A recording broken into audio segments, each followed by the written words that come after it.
yeah, thanks, Peter, for shedding a light on the IDE and the code phase of the end-to-end pipeline. And we will focus now on the other phases of the DevOps pipeline. And so when implementing the different, the other stages like the build, the test, and the deploy phases, people usually rely on a set of tools that may be different and that may not be very well integrated with each other. And it makes it hard for them to understand the current status of an application in its life cycle.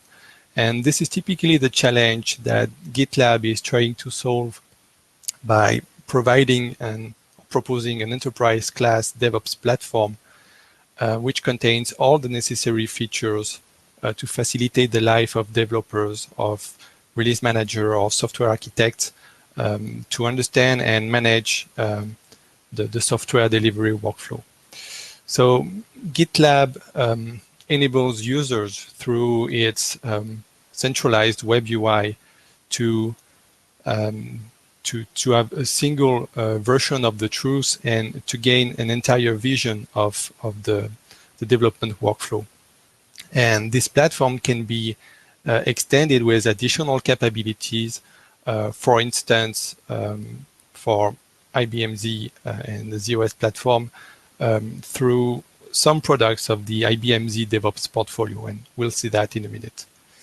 So GitLab is originally built on top of open source software and typically Git, which is now the standard for the in the source code management space, and it's been extended with a set of closely related tools to provide an integrated experience for the developers or for the release manager.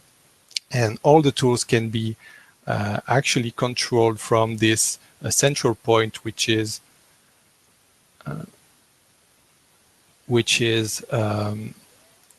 used to manage all the centralized operations.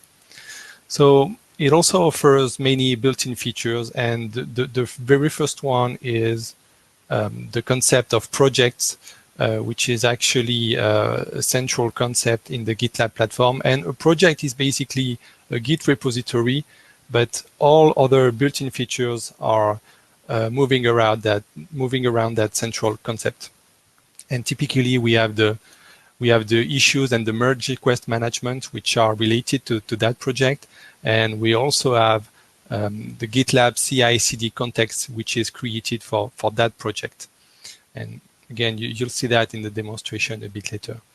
One interesting feature is the value stream management, which collects a set of metrics to better understand about the velocity of the developer. So that's really a convenient way, let's say, for a release manager to understand where the developers are spending time. It can be on the code phase or it can be on the test phase. And potentially it can help the managers to optimize this stream.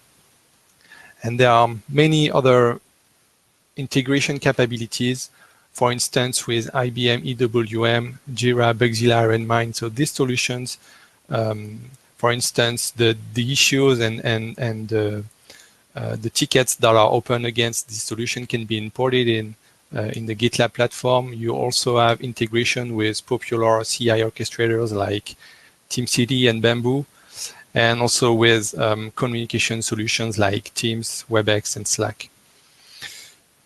So on January 12 this year, IBM and GitLab have announced their partnership to propose the ultimate version of the GitLab platform through IBM Cloud Paks. And this is now available for IBM customers who want to expand their DevOps experience across multiple environments and tool chains. And there are even more to come in the next weeks or months.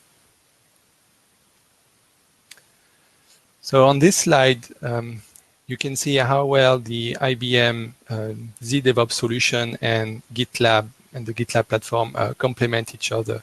So GitLab will bring the VSM, the SCM part, which is basically the Git repository, and the CI/CD orchestrator, while IBM is providing unique Z capabilities in that pipeline through WASI Analyze, through the IDEs that Peter showed earlier. Peter also mentioned the build factory with DBB, dependency-based build. And also for the packaging and deployment, we can leverage, for instance, Urban Code Deploy and Ansible. So when it comes to the DevOps pipeline, it's really all about automation and actually gaining in quality while you are developing your application and while you are deploying them over the different target environments. And you gain in quality by using standard building blocks that you integrate in your pipeline. And the very first one, building blocks, is actually a framework which is called ZApp Build. ZApp Build is a set of sample Groovy script that we provide on GitHub to actually compile and link the standard artifact, software artifact that you can find on the OS. So for instance, COBOL, PL1, and assembler program. And it's leveraging dependency-based build and its APIs. So dependency-based build is a set of function, for instance, to drive technical tasks on the OS, like invoking the COBOL compiler or invoking the ZOS binder, or copying file from MVS to USS and back to MVS datasets and so on. It's also managing the dependencies between the software artifacts. So that's why it's called dependency-based build. So it has a real intelligence about the relationship of the different, for instance, COBOL program between each other and the different copybooks and the programs. And as part of the build, we usually integrate unit testing through an IDZ feature. So IDZ is IBM Developer for ZOS, and this feature is called ZUnit. So it's an integrated platform to perform unit testing on ZOS, supporting batch, kicks, and IMS.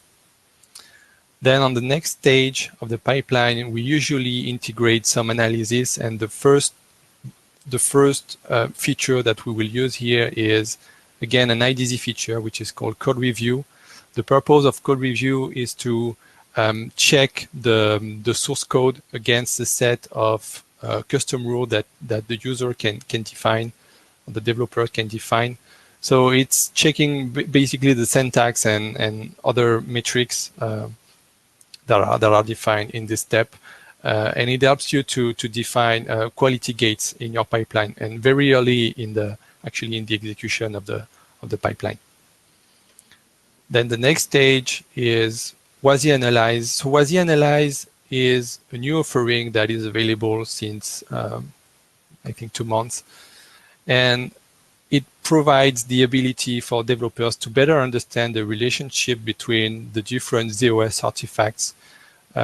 For instance, to better understand the structure of the application, which program is calling which subprogram, and so on. So it's today available as a container, and we'll see that in the demonstration a bit later. Then for the packaging, we will leverage a solution which is called Urban Code Deploy, which provides capabilities to package ZOS artifacts into archives and deploy them over the multiple target environments, so integration environment, QA, production, and up to the production environment. And one other option for the deployment is also to use the Red Hat Ansible offering. And Bryant, I turn over to you to talk more about this.